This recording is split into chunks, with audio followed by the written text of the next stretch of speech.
Fortalece a fé, conhecer a Jesus, que nos fala através da palavra de Deus.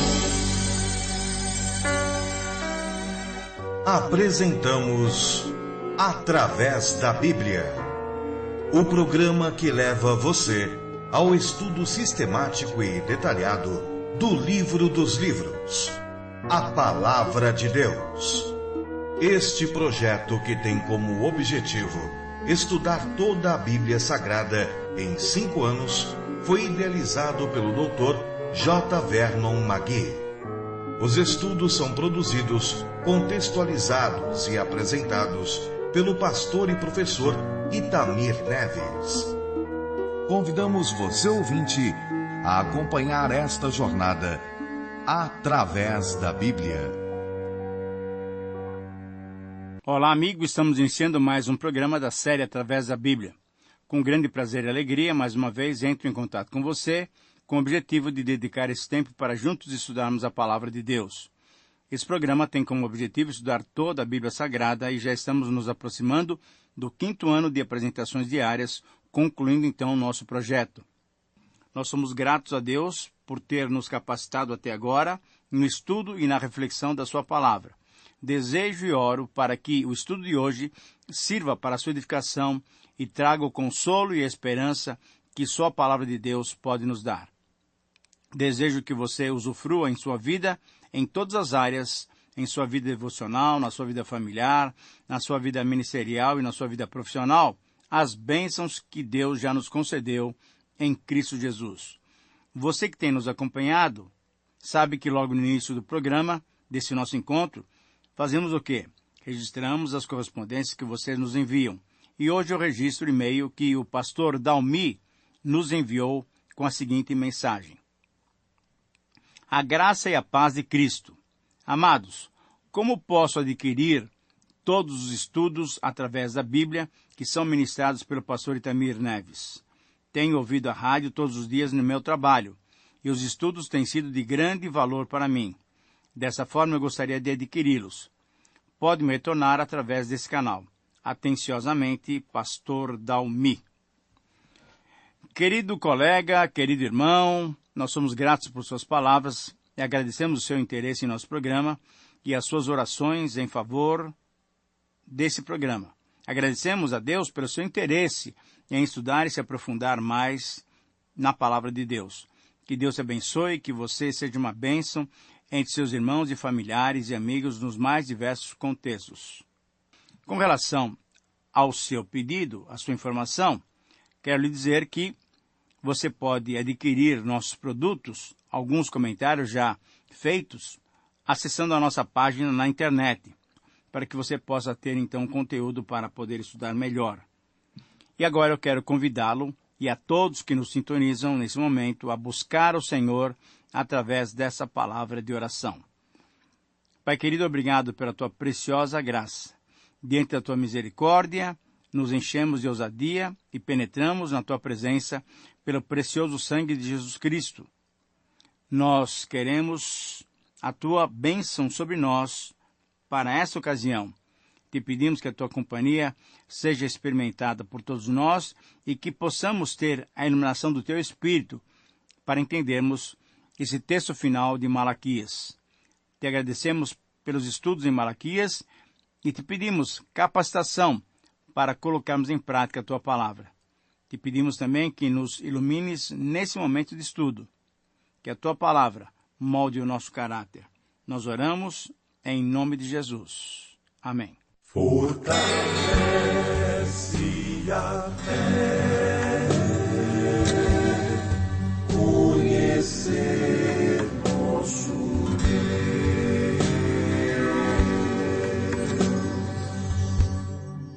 Querido amigo, hoje temos como alvo estudar os versos finais da profecia de Malaquias.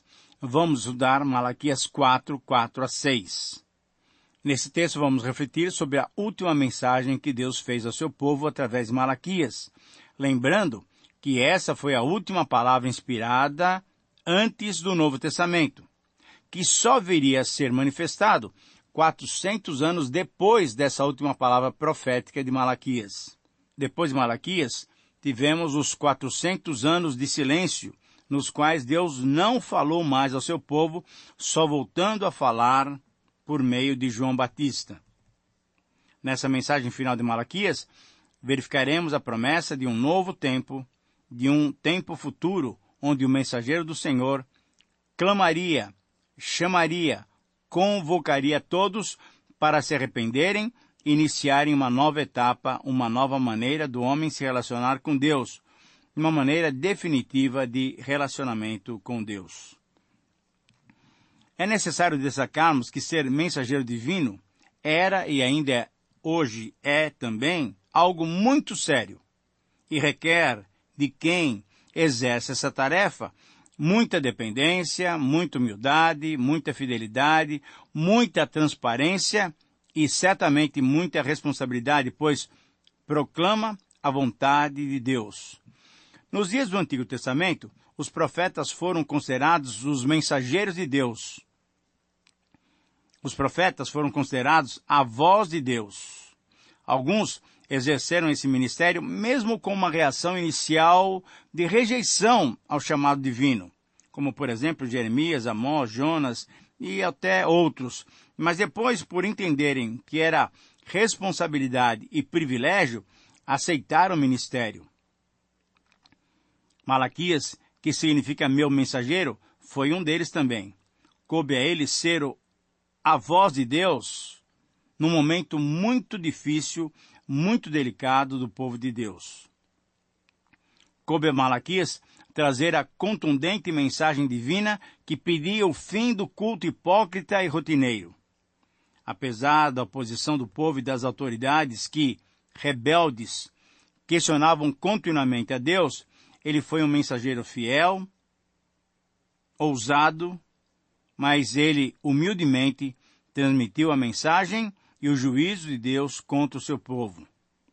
Ser um mensageiro é um desafio, pois exige coragem para entregar a mensagem de Deus, mas ao mesmo tempo é um privilégio, pois essa mensagem concede sempre novas oportunidades. Embora seja um desafio, é também um privilégio falar em nome de Deus, entregar a mensagem de Deus. Por quê? Porque essa mensagem revela a vontade de Deus, o querer de Deus para as nossas vidas. Vamos então estudar esses versos, dando a eles o seguinte título: Características da mensagem divina. Eu repito, com base em Malaquias 4, 5 e 6, vamos estudar as características da mensagem divina. Querido amigo, essa é uma mensagem de encorajamento, de despertamento, de incentivo. Nesse final profético, se unem as três instituições chaves do Antigo Testamento: o sacerdote, o profeta e o Messias, o rei esperado. Na unidade dos três se percebe a chave da restituição, da orientação e da salvação do povo de Deus. Malaquias terminou onde começou o Antigo Testamento, com a lei de Moisés. Assim, se dá um salto para o princípio para criar uma unidade teológica. Todo o Antigo Testamento está fundamentado na lei do Senhor, porque nela há felicidade, há bem-aventurança, conforme o Salmo 1, 1 e 2. Porém, precisamos notar que Malaquias também termina onde a mensagem do Novo Testamento começa. Isso é, com a chegada do Elias, o precursor, que convocaria e convocou, que prepararia e preparou o povo para receber o Messias de Deus. Conforme lemos lá em Mateus 3, 1, Marcos 1, 2 a 8, Lucas 3, 1, João 1, 6 a 9. Enfim, a mensagem de Malaquias se tornou assim o fim do Antigo e o princípio do Novo. A mensagem de Malaquias é a voz de Deus para o período intertestamentário, para o período intermediário entre o Antigo e o Novo Testamento. Essas palavras de Malaquias se tornaram instrução para uma comunidade que experimentaria a transição. Mas essa mensagem de Malaquias é a voz de Deus também para nós, chamando-nos para nos desvencilharmos das tentações de uma sociedade e de uma cultura que valorizam o material e está mergulhada no consumismo e que cultua a Deus apenas formal e rotineiramente. Essa mensagem final do Antigo Testamento deve ser proclamada mostrando ao mundo que necessitamos viver a vida que o Messias, que veio e voltará, requer de nós. Isso é, uma vida coerente, uma vida transparente, uma vida que cultua a Deus em espírito e em verdade. Por isso, podemos, ao estudar esse texto, perceber que o seu princípio é desafiador, que o seu princípio deve ser aplicado no nosso viver cristão. Esse é o princípio desses versículos de Malaquias 4, 5 e 6. Todos somos desafiados a atentarmos para a prática da mensagem divina. Eu repito, todos somos desafiados a atentarmos para a prática da mensagem divina. Nesse texto encontramos 3 características da mensagem divina. A primeira característica da mensagem divina é basear-se na lei do Senhor. Veja o versículo 4, que eu leio para você. Lembrai-vos da lei de Moisés, meu servo, a qual lhe prescrevi em Horebe para todo Israel, a saber, os estatutos e os juízos. Querido amigo, a lei do Senhor requer humildade do mensageiro. Assim como Moisés, o líder de Israel, que foi humilde para dizer, o Senhor diz, assim também como Malaquias, o mensageiro do Senhor, ele foi humilde para dizer, o Senhor diz. Na verdade, todo aquele que se aventura a proclamar a mensagem divina deve ter como base unicamente a lei já revelada desde os dias do Êxodo. A lei já revelada desde os dias de Moisés. Uma outra verdade que devemos colocar em relação a essa primeira característica, isto é, que a mensagem divina deve basear-se na lei do Senhor, é que a lei do Senhor necessita ser lembrada continuamente por quem a ouve. No hebraico, a ideia de lembrança implica em praticar, implica em cumprir os mandamentos, os estatutos, as ordens divinas. A mensagem divina requer total atenção de todos aqueles que a ouvem. Por quê? Porque é palavra de Deus, porque é a expressão clara e nítida da vontade de Deus. Uma outra observação ainda, uma outra verdade é que a lei do Senhor, já revelada, é a única base para qualquer mensagem. Os profetas e os apóstolos foram inspirados pelo Espírito Santo e foram usados para escreverem a palavra de Deus. Essa revelação está completa nos 66 livros que estudamos, inclusive que estudamos nesse programa.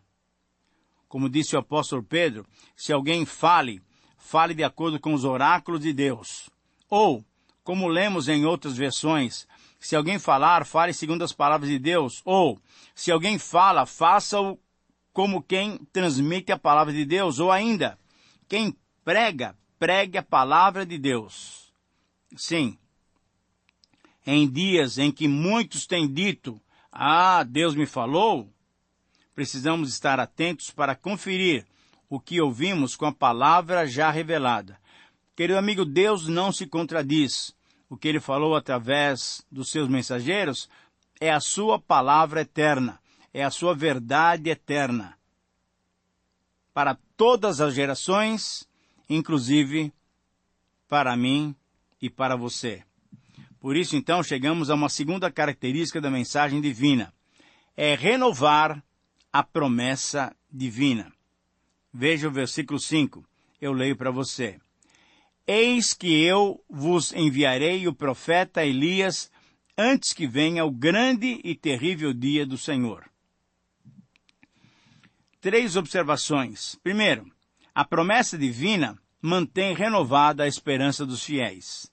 Devemos perceber que esse anúncio já tinha ocorrido no primeiro verso do capítulo 3, quando foi prometido o meu mensageiro que preparará o caminho diante de mim, conforme 3:1. Os fiéis, os que creram, mantiveram sua esperança diante dessa palavra renovada de esperança. Segunda observação, na promessa divina, concede plena oportunidade de preparação. Querido amigo, Deus sempre concede oportunidade para o arrependimento, para a preparação. Por sua bondade e misericórdia, Deus avisa sobre os seus planos, dando-nos oportunidade para não sermos consumidos. E ainda uma terceira observação é que a promessa divina avisa da chegada do grande dia do Senhor. Esse grande dia do Senhor seria terrível para os injustos, porém seria e será maravilhoso para os justos. E para você, será um dia terrível ou maravilhoso? Em relação a essa afirmação de Malaquias sobre o envio do profeta Elias, é importante considerarmos que Jesus nos ajuda a interpretar essa profecia. Na conversa de Jesus com os seus discípulos depois da transfiguração, Jesus afirmou: Elias já veio e não o reconheceram. Então os discípulos entenderam que lhes falara a respeito de João Batista. Eu li para você os versículos 12 e 13 de Mateus 17. Querido amigo, de fato Jesus, testemunhando sobre João Batista, já havia dito que ele tinha cumprido a promessa, a profecia da vinda de Elias. Mateus 11:14. Agora, essa profecia de Malaquias é importante porque mostra que Deus enviaria um mensageiro para preparar o caminho do Messias, o caminho do Senhor Jesus. Mas algumas pessoas dizem que João Batista era Elias reencarnado. Ora, a Bíblia nega claramente a reencarnação. Essa afirmação doutrina não tem base bíblica. Devemos distinguir entre o sentido simbólico da profecia e a afirmação literal que o próprio João fez em outro lugar. João agiu do mesmo modo de Elias. Veja bem, ele usava roupas de pelos. Compare Marcos 1:6 com 2 Reis 1:8. E ele morava também em lugares desertos e afastados. Compare Mateus 3:1 com 1 Reis 17:2-6. Elias introduziu uma nova época de profecia em que Deus julgou o povo rebelde e desobediente. E João Batista também. Ele introduziu uma época de nova revelação em que o Filho de Deus veio trazer, em definitivo, a palavra de Deus ao mundo, uma palavra que salva, mas também uma palavra que condena, conforme João 3:17-21. Embora tenhamos constatado todas essas semelhanças, isso não quer dizer que João era literalmente Elias reencarnado. Não. Quando os sacerdotes e levitas perguntaram a João Batista: És tu Elias? Ele disse: Não sou. João 1:21. Ele afirmou que veio para cumprir algumas profecias do Antigo Testamento, mas deixou claro que ele não era o Elias. Embora a doutrina da reencarnação faça parte dos ensinamentos de diversas religiões, ela não encontra apoio nas Escrituras Sagradas. A Bíblia, a palavra de Deus, é clara em dizer que aos homens está ordenado morrerem uma só vez, vindo depois disso o juízo. Hebreus 9:27. E ainda mais, o problema maior da doutrina da reencarnação é a ideia de aperfeiçoamento através de várias vidas, através de várias reencarnações. Ora, essa noção nega a doutrina bíblica de salvação pela graça. Efésios 2:8. Mesmo que fosse possível viver 1000 vezes, o homem nunca seria capaz de se salvar sozinho. Querido amigo, dependemos da graça do nosso Senhor Jesus Cristo e do amor do nosso bondoso Pai, que ministra a nós a sua salvação através do Espírito Santo, nosso Consolador. Chegamos então à terceira característica da mensagem divina, que é apelar para a conversão. Versículo 6. Diz assim essa palavra: Ele converterá o coração dos pais aos filhos e o coração dos filhos a seus pais, para que eu não venha e fira a terra com maldição. Vamos fazer 3 considerações a partir desse versículo. A primeira consideração diz que a conversão requer mudança de vida, um retorno radical. Tanto naqueles dias deveria haver arrependimento e retorno à vida de adoração, uma adoração honesta, uma adoração sincera a Yahvé, como hoje também nós somos chamados a nos converter dos maus caminhos. Querido amigo, é necessário uma transformação radical, é necessário voltarmos à adoração verdadeira, uma adoração que agrade a Deus. A partir da lealdade entre os casais, conforme 2:14 a 16, a lealdade aos padrões de Deus para a família é a necessidade mais urgente para os nossos dias. Quando queremos uma mudança de vida, temos que olhar primeiramente para as nossas famílias. Uma segunda consideração, diz que a conversão requer um padrão diferenciado, contrário ao padrão normal. O padrão desse mundo, da nossa sociedade, é a degradação da vida familiar, onde não temos mais o respeito pelo padrão apresentado por Deus. Hoje a família está completamente mudada em relação àquilo que Deus planejou. O apelo, então, para que haja mudança, haja arrependimento, para que a família, a célula máter da sociedade, encontre novamente o seu centro em Deus. Nós cristãos deveríamos ser exemplo para esse mundo em crise. Nossas famílias, então, são convocadas a viverem o padrão divino, confrontando-se com o padrão mundano.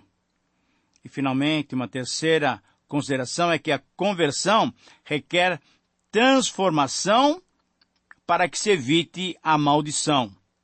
Deus quer abençoar o seu povo, quer abençoar o mundo. O seu desejo não é amaldiçoar o mundo ou a sua criação. Para que essa maldição não recaísse sobre o povo, para que a ira de Deus, do Deus santo e justo, não caia sobre nós, deve haver arrependimento, deve haver conversão.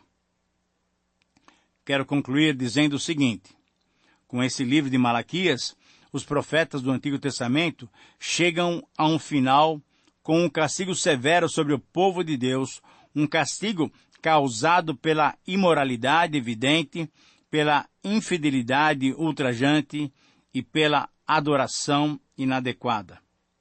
Com esse tipo de vida, era impossível aproximar-se de Deus, um Deus santo, puro e justo. Mas é interessante percebermos que o Antigo Testamento chega ao seu final com um olhar para diante, para o futuro. O Antigo Testamento olha com esperança os futuros atos de Deus, atos de poder e de bênção.